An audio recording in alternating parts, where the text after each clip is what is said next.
The Roman army took nearly 50 years to work their way up through their new province to what is now Scotland. But they never really conquered these northern tribes, and they remained a thorn in the flesh of Roman Britain. By about AD 120, the northern frontier ranged from Wallsend in the east to Carlisle in the west, and the Emperor Hadrian said, "Build a wall and keep all the others out." This remains the best-known frontier anywhere in the Roman world, and it's the perfect place from which to contemplate life at the edge of empire.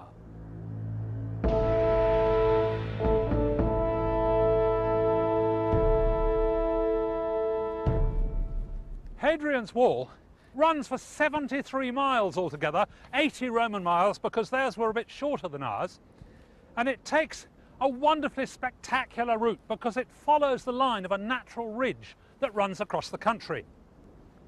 You can see that with the northern side of this ridge, which is very steep, it made a formidable barrier to keep out those troublesome tribes from the north who might otherwise have tried to come south and cause trouble. Every mile along the wall there was a little defensive fort. These were called mile castles, and this is Mile Castle 37. These also acted as frontier defence posts because each one had a little gate which allowed people in and out, of course, under Roman control.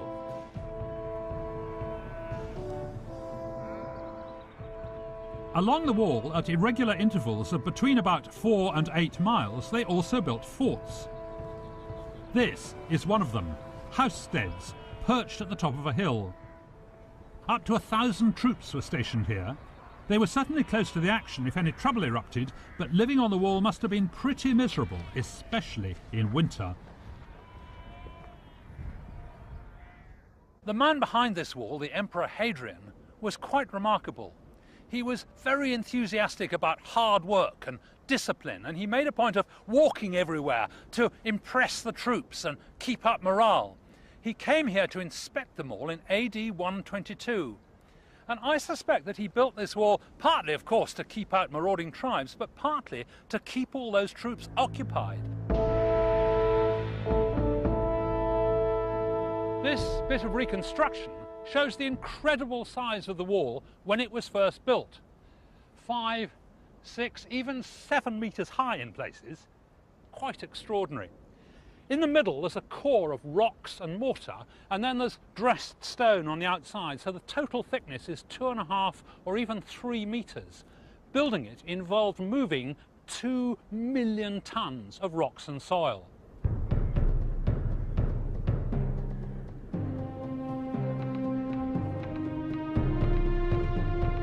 Three legions were involved in the construction, each one divided into cohorts and further divided into centuries, each commanded by a centurion.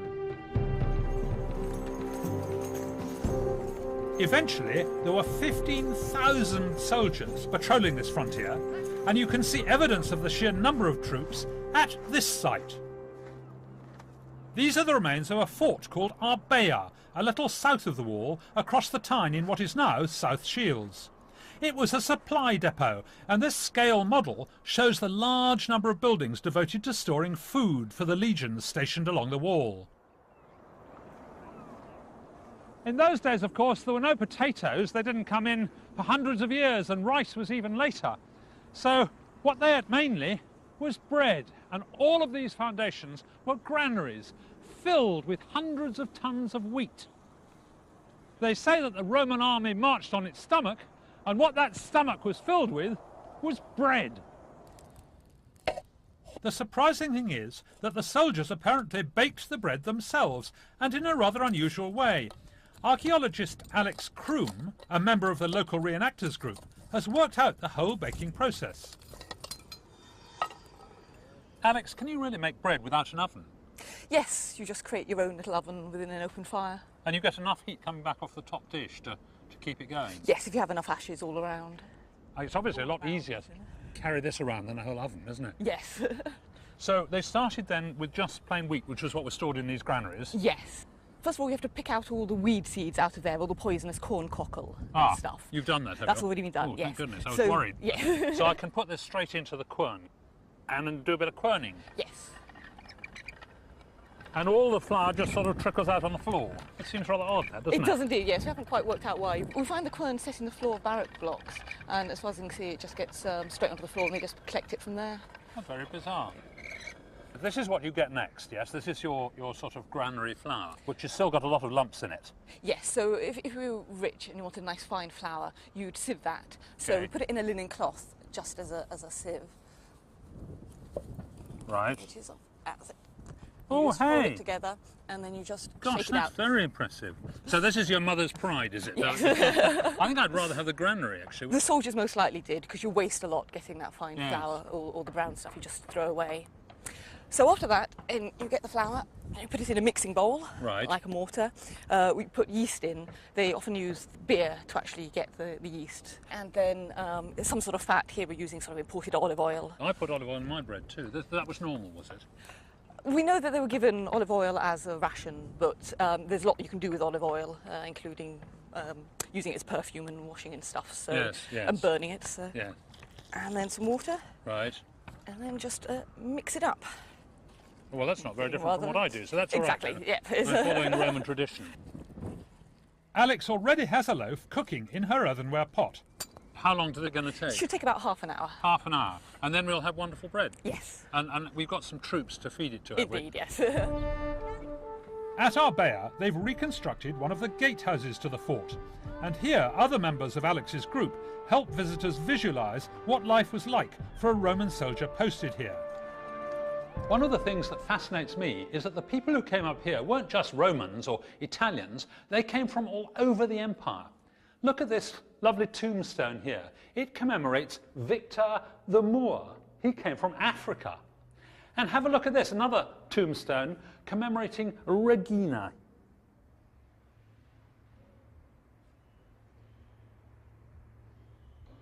Here she is. She died when she was 30 years old. She was originally from a tribe based in St. Albans.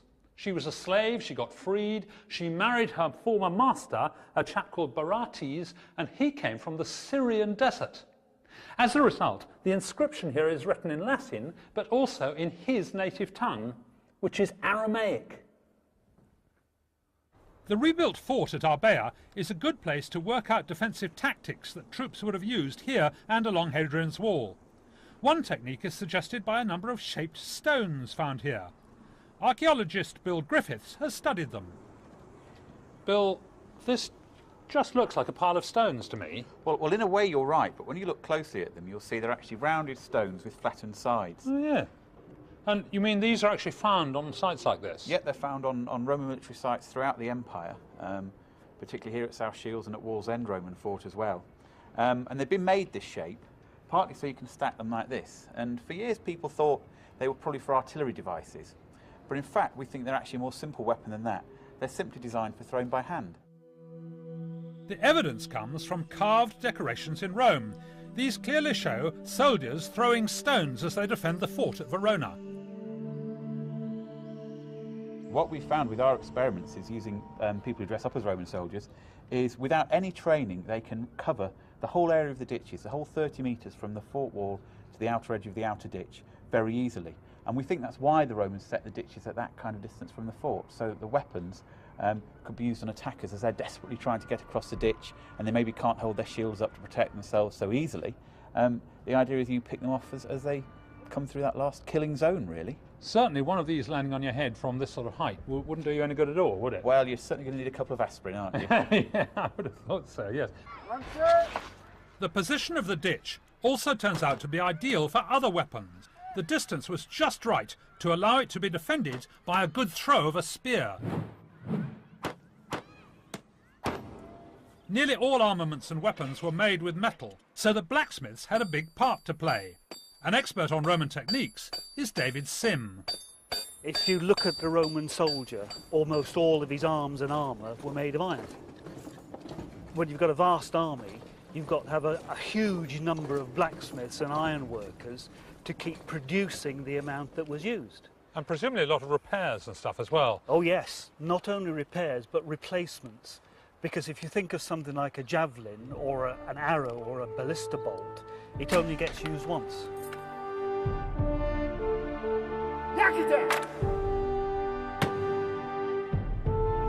What David's making is the sharp end for a ballista bolt. Hot enough? Yep. Okay, let's see you finish that arrowhead. You've got 3 minutes and 10 seconds.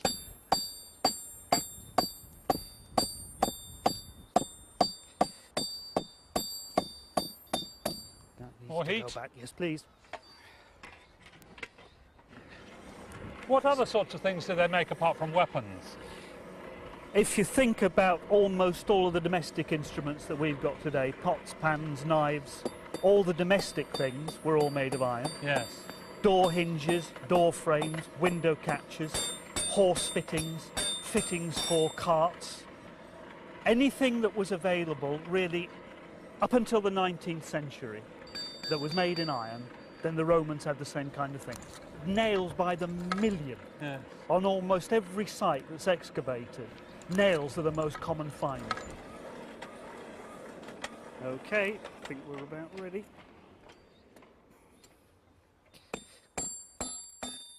Having shaped the sharp end, David starts flattening out the metal to create the socket for the wooden shaft. Now it's got to go back in the fire again. Right. Even though David can knock up an arrowhead in a few minutes, it would have taken an awful lot of blacksmiths to supply the needs of all the troops up here, defending the Age of Empire. There you are.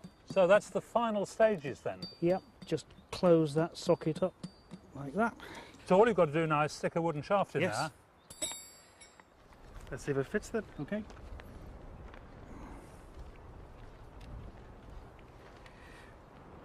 Yeah? Yep, good fit. That'll do. Excellent, yeah, that'll be just nice. No problem. This is Vindolanda Fort, a mile south of the wall, and here in the corner are the commanding officer's quarters.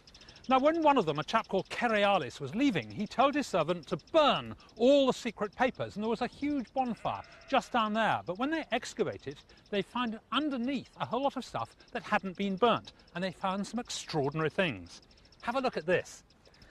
For me, the most extraordinary things were the postcards. They were actually little pieces of wood.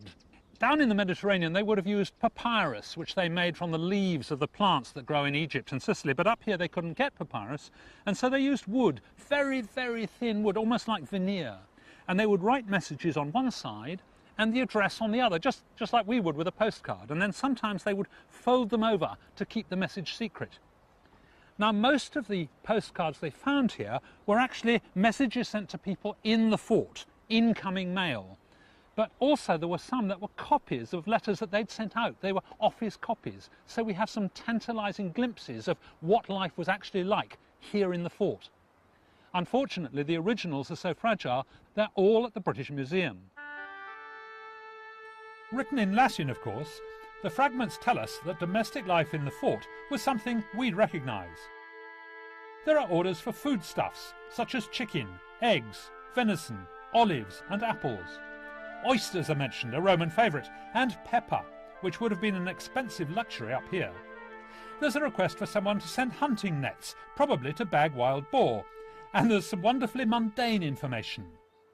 There's an order, for example, for 20 pairs of socks, 2 pairs of sandals and 2 pairs of underpants. It must have been perishing cold up here for those Romans. But my favourite postcard of all is this. Well, this is just a copy of it. It's an invitation to a birthday party, and it came to the commander's wife here, who was called Lepidina, from a lady called Claudia Severa, who was the wife of a commander in some other fort. And what it says is, on the 3rd day before the Ides of September, sister, for the day of the celebration of my birthday, I give you a warm invitation to make sure that you come to us, to make the day more enjoyable for me by your arrival. And just look at the details of this beautiful writing. Now, it's quite clear that some of this writing is very, very regular, and I reckon this must have been dictated to a scribe. It was almost like getting it typed, because then she actually put her own salutation at the end. I shall expect you, sister. Farewell, sister, my dearest soul, as I hope to prosper, and hail. Isn't that lovely? These messages are a reminder that one of the most important things the Romans brought to Britain was literacy. That wasn't the only writing system they found here at Vindolanda. They also dug up a whole lot of wax tablets, rather like this one. You see there are two bits of wood hinged with a thick layer of beeswax on the inside of each, so that when you hinge them together, both sides would be protected. Now you would write on one of those with a stylus like this, a metal stylus, and I'm going to write a V for Vindolanda. And you could obviously write notes to other people or notes to yourself. It was like a sort of personal organiser of the 1st century AD. And when you'd finished and you wanted to change it and chuck that bit away, you used the other end as a rubber. You would just scratch over your wax and smooth it out, and you could start again. Very, very neat, a reusable personal organiser. It's obvious that they were really useful for temporary storage, for writing little notes or sending instructions to commanders further down the line.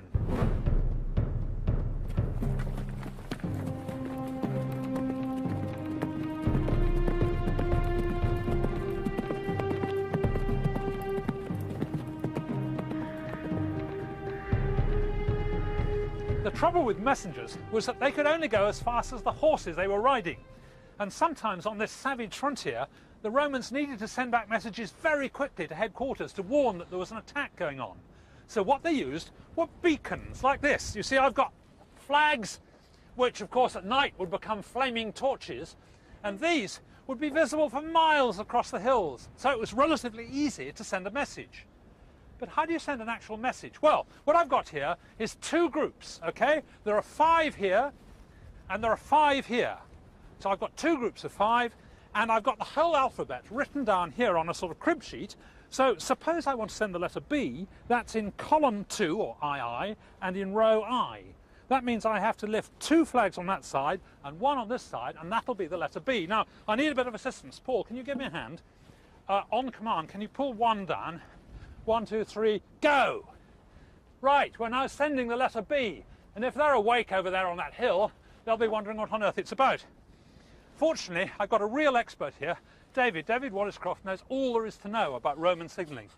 David, is this really something like they might have used? This is an exact replica of a system we know from a Roman period historian. So would they have signalled here from Mile-Castle 37? This is just the sort of place they do signal from.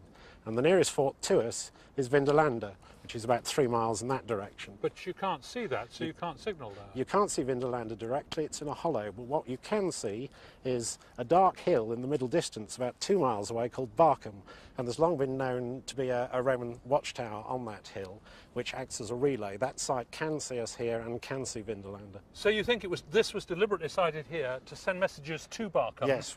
And then on to Vindolanda? Yes, we've in fact found that virtually every single mile castle and turret on the wall either can directly see a fort or can see one of these relay towers. Oh, really? You mean you've been the whole way along and checked? More or less. Oh, that's amazing. Right, now do you think this will still work?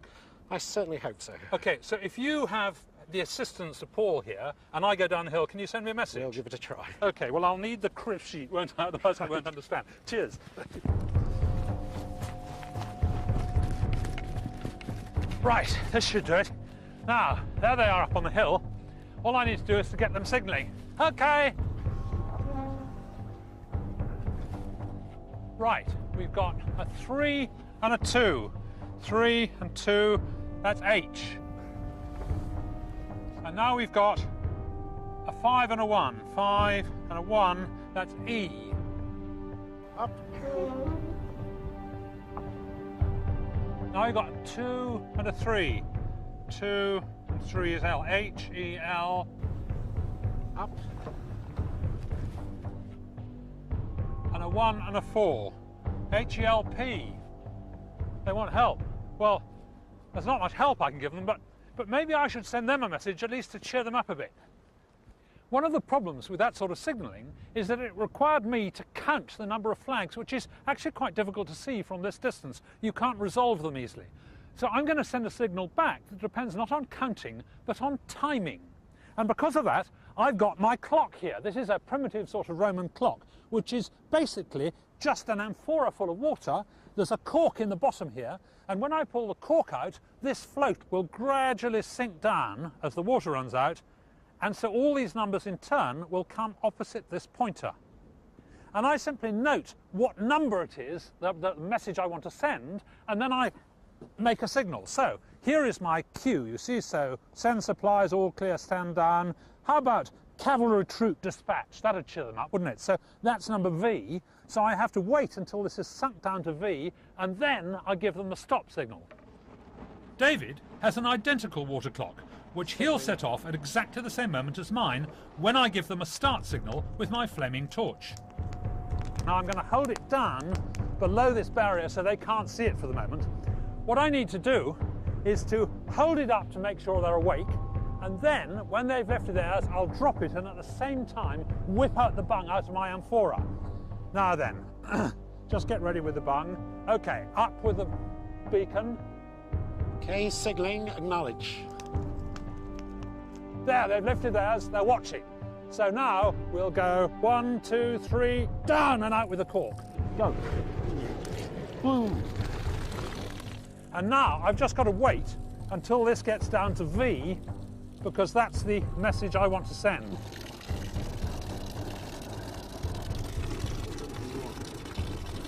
Aye, aye, aye. IV. Here we go. 3, 2, 1, go! Okay, signalling answering. Okay. Right. There, they've lifted theirs. They should have got the message. Well, we've got number 5. David, did you get my message? Yeah, but where's the cavalry I was promised? Well, they probably stopped for a tea break. You know what they're like.